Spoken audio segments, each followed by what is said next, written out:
Bada bing, VikesNow. I am Dustin Baker. This is the February 6th edition. We are 80 days away from the NFL draft and about 5 weeks away from free agency.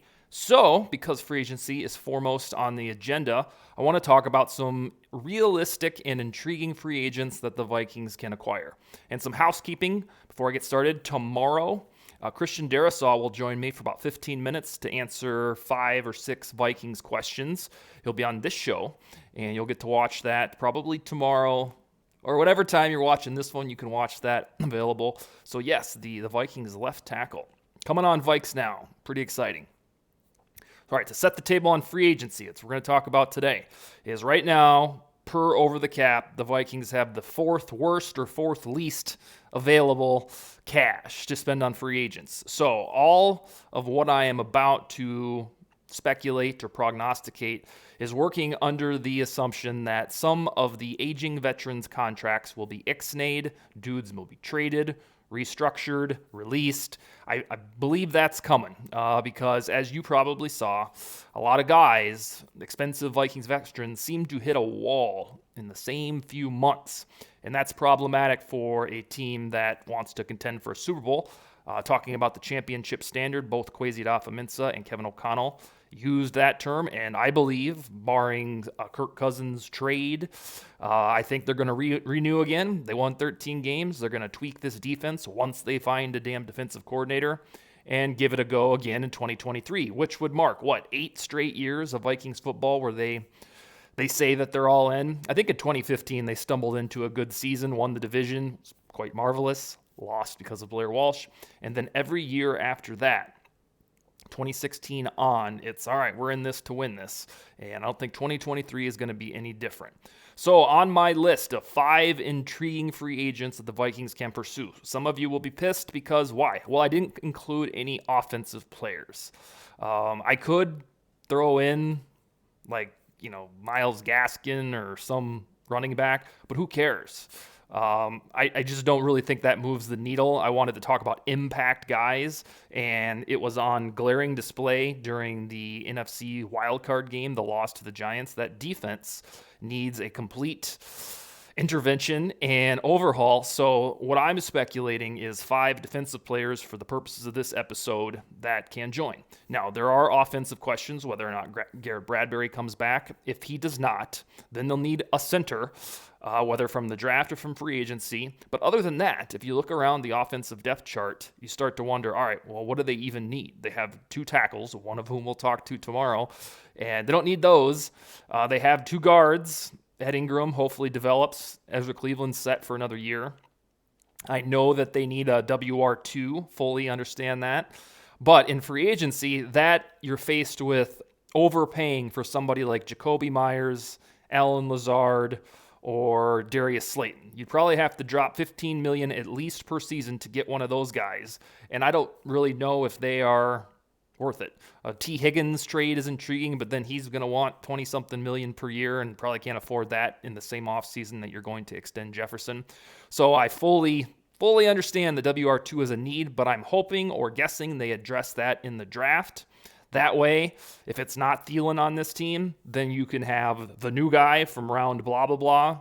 Pick your wide receiver of your choice. And then, KJ Osborne vying for WR2 and next to Jefferson. I just don't think it's wise to spend $19 million on Allen Lazard. I think you can get something cheaper in the draft that will last for 4 years. So, no offensive players. It's a gigantic lead up to the list. These are in no particular order. I think I ranked them in alphabetical order by last name, so follow along with me. The first one, and you're going to see themes in the shit that I say, position. So if I double up on the rationale why they should get this player, bear with me. Jamel Dean from the Buccaneers. He is a cornerback, who is 26 years old. He had a Pro Football Focus grade of 77.9 in 2022, and he's nearing, or he is at the end of his Tampa Bay rookie deal. And for the first couple years, like any rookie, he was figuring it out. He's faster than shit. But he wasn't a superstar and probably still isn't. But he's hitting that time on the calendar in his maturation where he can be a CB1. He's estimated to cost between like 15 and 17 million per year. And if you want to solidify the Vikings cornerback room, you probably need to spend the big bucks on it. I've talked ad nauseum about this show, how the Vikings right now, if you include Patrick Peterson and Duke Shelley, have 5 cornerbacks who are pretty good, we think will be good, Andrew Booth and Caleb Evans, but you don't have one dude to be accountable for the operation, one CB1 that you can point to and say, all right, we're facing the Raiders this week. Somebody's going to have to go on Devontae Adams. Right now we'd go, hopefully Duke Shelley can do that, or maybe we'll throw Andrew Booth on him if he's healthy. You need a Jamel Dean type who you can put on him in good faith and know that, all right, we're going to contain Adams to 70 yards today. He's not going to gut us for 203 touchdowns. So I think that's what the Vikings cornerback room lacks as of right now. I fully expect them to rectify the CB room, is they have too many guys of the same caliber, the same vibes. Cameron Dantzler, Caleb Evans, Andrew Booth, Patrick Peterson, and Duke Shelley. And Shelley and Peterson aren't even guaranteed to be back. They're free agents. But I think acquiring a dude like Jamel Dean in free agency and let's see. No, I don't have any other cornerbacks. He's the only one I put on here. I think that would make it so that you have some warm fuzzies when summer hits. You'll have, in theory, Jamel Dean, Duke Shelley, Andrew Booth, Caleb Evans, and Cameron Dantzler. Is it a top blah, blah, blah unit in the NFL? Probably not. But right now, you should be very worried about the cornerbacks because there's not a single go-to dude. I think Dean can be that. It'd just be expensive for 15 to 17 mil per season. Next, I can't remember if I hinted at this on the show or if it was just in writings, but Tremaine Edmonds is an off-ball linebacker for the Buffalo Bills. He is 24 years old, and he's been in the business since 2018. He came in at age 20. So if the Vikings can find a way to sign Edmonds, off-ball linebackers aren't usually too expensive. You basically almost feel like an old rookie with 5 years of NFL experience rectifying the middle of the Vikings defense. So I would get giddy about Tremaine Edmonds joining the Vikings. Again, an off-ball linebacker. His PFF grade in this season was, got it written down, 79. Can't beat that. And then he'll cost about $10 million per season. So if you signed him, we've got some luck bringing Buffalo Bills over in the past. Antoine Winfield and Harrison Phillips looks like a mini hit so far. I like the aura of bringing over a Bills free agent. It seems to work. And this guy is good, flat out good. There is a documented track record of Tremaine Edmonds being that guy. And then, in theory, because I don't think we'll have Hicks or Kendricks on the roster, I believe they will both be released, outright released to save, I think it's $11 million. You can use that $11 million to go get Tremaine Edmonds. Boom, I should be the general manager. Plain and simple, end of story. You have robbed Peter to pay Paul in a good way, in an efficient way, and Trey Edmonds can partner with Brian Asamoah, and inside what I think will be a 3-4 defense, you've got 2 really athletic dudes and one who's a guaranteed commodity in Tremaine Edmonds. And again, thankfully, off-ball linebackers in today's NFL aren't too expensive. So, spending $10 million on a guaranteed thing that you just saved money from releasing Kendricks and Hicks, I think is a slam dunk. So I think out of all of these on the list in terms of practicality for improving the 2023 defense, no matter who's in charge, Brian Flores, Mike Pettin, or young position coach to be named later, Tremaine Edmonds would probably excite me the most.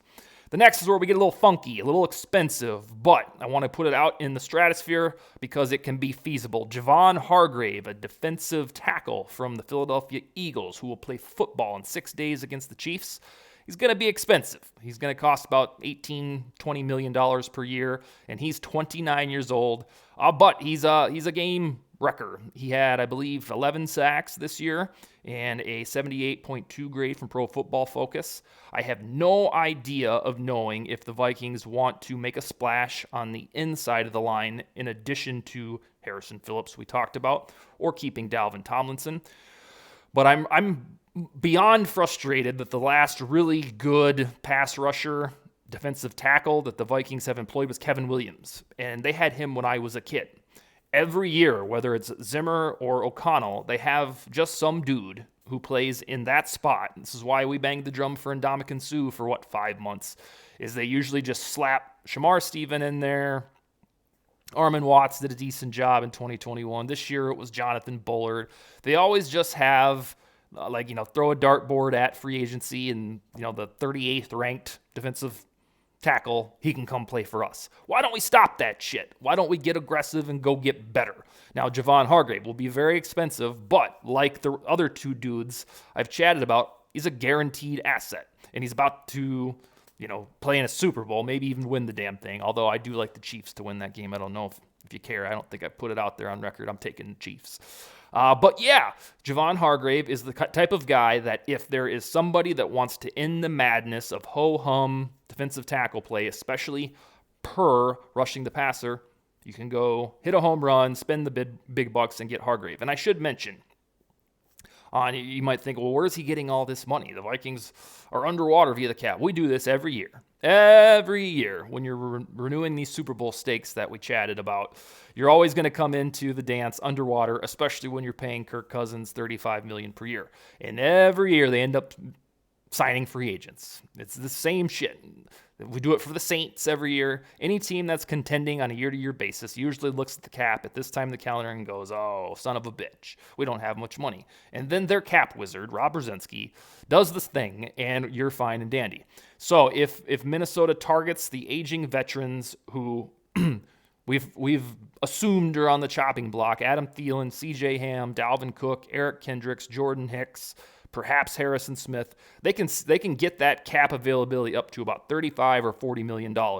And then you have the piggy bank to go sign some of these guys that we're chatting about today on VikesNow. Now, Hargrave would suck up about half of that, so I caution the spending there, but I would endorse anything that says, all right, we're going to have a pass rush on the inside of the line, in addition to what we call the edge department in Danielle Hunter and Zadarius Smith. The next one's really intriguing because he's affordable and he's good. And he's the graphic on the little YouTube page here is not the page, but my show episode. David Long from the Tennessee Titans. He is 26. The only knock on him is he's a little bit injury prone. I don't know that he's ever played a full season. But accordingly, because he has kind of that injury bug, he should only cost about $4 or $5 million per year, half the price of Tremaine Edmunds. And what does Kwesi Adofo-Mensah always talk about? Value. So I think there's value here if you work under the idea that, all right, maybe David Long is due to be healthy. But age 26, he was a stalwart of the Titans' defense, of Vrabel's defense. That was one of the only reasons why they've remained consistent and nibble that was the AFC Championship 2 or 3 years ago. And then plus, steady dose of Derrick Henry always helps. But David Long would be the type of acquisition that screams value. Production, it's emphatically there. The guy is a stud. He's an off-ball linebacker. I think the Vikings will need one of those in life after Kendricks and Hicks. And if you want to take the gamble that, all right, let's see if this guy stays healthy, then you'd pair David Long in the same speech that I gave about Tremaine Evans with Brian Asamoah. And then if you wanted to hedge the bet, perhaps you could draft a off-ball linebacker in the 4th or 5th round, or maybe build up. Was it William Quinku, who made the team in the? Well, no, he was added to the active roster. But they have options at off-ball linebackers, chiefly because Brian Asamoah looked the part in a very limited sample size, and in theory, his progression should trend north. But David Long would be the Tremaine Edmunds light per price tag and probably production because his injuries history. And the final one, I don't know if this would be the most splashy, but next to Trey Edmunds, probably the biggest name would be Daron Payne. Just like Hargrave, he's supposed to get about $19-20 million bucks. And he has Roquan Smith-itis when it comes to Pro Football Focus. PFF gave him a grade this year, 58.4, which is the same shit they always do to Roquan Smith. So I always have this internal debate, like, all right, is Roquan Smith, does he do something that's strange? Because he's always considered a top 3 off-ball linebacker. He has 100 blah, blah, blah tackles per season.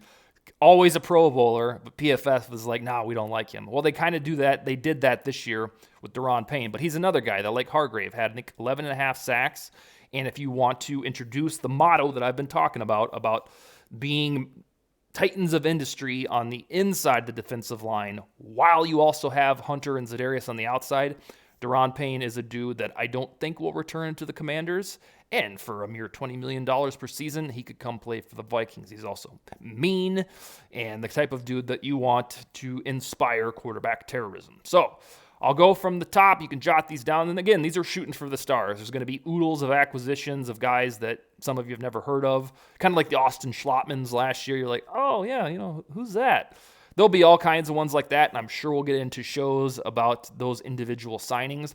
But to shoot for the stars on defense, the same defense for the Vikings that ranked 27th in the NFL per defensive DVOA, I think you have to be defensive-minded for most of this offseason, especially when you're going to have probably anywhere between $20 and $40 million to spend once you've trimmed some of the roster fat. And those guys are cornerback, Buccaneers, Jamel Dean, linebacker, Bills, Tremaine Edmonds, Javon Hargrave, defensive tackle, Philadelphia Eagles. Not a nose tackle, by the way. Deron Payne isn't a nose tackle either. They should have that put to bed with Dalvin Tomlinson and the Harrison Phillips combo.